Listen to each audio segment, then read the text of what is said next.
একটা 8 বছরের একটা শিশু কন্যাকে যেভাবে ওকে একটা টিলার ভিতরে নিয়ে ও তো কীভাবে বুলিয়ে নিয়ে গেছে আমরা জানি না এক্স্যাক্টলি, যেভাবে হোক কৌশলে সে নিয়ে কিভাবে প্রথমে দর্শন তারপর গলা টিপে হত্যা করেছে, আমরা খবর পেয়েছি হত্যা করেছে। সত্যি অত্যন্ত দুঃখজনক, অত্যন্ত প্যাথেটিক একটা ঘটনা। কি ভাষায় নিন্দা জানাবো, কি ভাষায়, মানে কোনো ভাষা নেই। আমি প্রথমেই সারা আসাম সংখ্যালঘু ছাত্র ইউনিয়ন রামসু তথা এই ভুক্তভোগী পরিবার তথা এই বৃহত্তর মদনমোহন এলাকার পক্ষ থেকে তীব্র ভাষায় নিন্দা এবং ধিক্কার জানাই। তৎসঙ্গে আমি প্রথমেই ধন্যবাদ জানাই এরকম একটা নরপিশাচকে সাথে সাথে যে করিমগঞ্জ জেলা প্রশাসন, বিশেষ করে মদনমোহন পুলিশ প্রশাসন থেকে শুরু করে কালীগঞ্জ পুলিশ প্রশাসন থেকে শুরু করে করিমগঞ্জ জেলা প্রশাসন যে মুহূর্তে যে ওকে আটক করে ওকে মানে পুলিশের জিম্মায় নিয়ে যেতে পারছেন, তাই প্রথমেই আমি বিশেষ করে আমার রামসুর পক্ষ থেকে এবং এই এলাকার মদনমোহন এলাকার পক্ষ থেকে আমি বিশেষ করে পুলিশ প্রশাসনকে আমি ধন্যবাদ জানাই। তারই সাথে আজকে এই জনজার মাঠে এই ছোট্ট একটা শিশু, 8 বছরের একটা শিশু কন্যা, সে কি দোষ করেছিল আজকে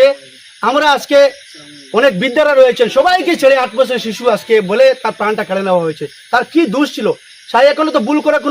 তার কোনো মানে এখনো পর্যন্ত কোনো বিবেক হয়নি যে ভুল করবে, এমন একটা বয়সে তাকে তার প্রাণটা কেড়ে নেওয়া হলো। আমি একটা মেসেজ দিতে চাই, আজকে এই জনজার মাঠ থেকে একটা মেসেজ দিতে চাই। সেই মেসেজটা হলো পুলিশ প্রশাসনের নিকট আমাদের দাবি হলো এমনভাবে এই যে জাকির আলম যে নরপিশাচ, ওই গ্রামের মদনমোহন এলাকার যে নরপিশাচ জাকির আলম তালুকদার, আমি নাম শুনেছি জাকির আলম তালুকদার, এই নরপিশাচকে খুব মানে কম সময়ের ভিতরে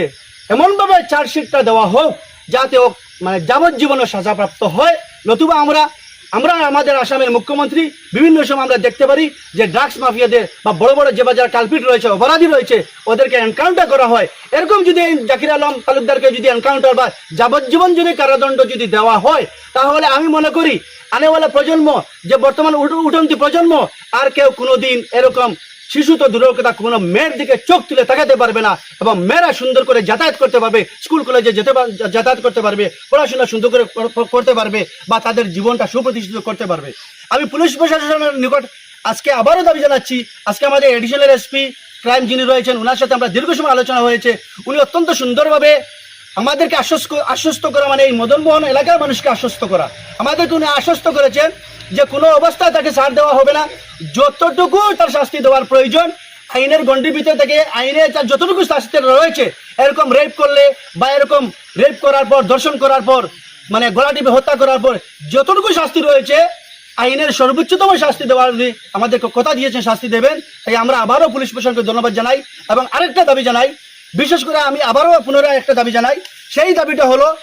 এই এলাকায় পুলিশ প্রশাসন, বিশেষ করে এই এলাকা ধরে, এই এলাকাকে এই সূত্র ধরে করিমগঞ্জ জেলার পুলিশ প্রশাসন এমন একটা ভূমিকা নেওক এই জাকির আলম তালুকদারের বিরুদ্ধে, যাতে আর কোনোদিন অদূর ভবিষ্যতে ইন ফিউচার যাতে আর কোনো ছেলে যাতে এরকম কোনো রেপ করতে পারে না, এরকম কোনো মানে গলা টিপে হত্যা করতে পারে না, কোনো মেয়ের দিকে তাকাতে পারে না, যাতে কোনো শ্লীলতাহানি করতে পারে না, এরকম একটা দৃষ্টান্ত স্থাপন করার জন্য আমি সারা আসাম সংখ্যালঘু ছাত্র ইউনিয়ন রামসু এবং বৃহত্তর মদনমোহন এলাকা এবং ভুক্তভোগী যে মেয়ে আজকে প্রাণ কেড়ে নেওয়া হয়েছে, সেই মেয়ের বাবার পক্ষ থেকে, সেই মেয়ের পরিবারের পক্ষ থেকে, বৃহত্তর করিমগঞ্জ জেলাবাসী তথা বরাক উপত্যকার পক্ষ থেকে আমরা পুলিশ প্রশাসনের নিকট জোরালো দাবি জানাই, হাত জোড় করে। ধন্যবাদ।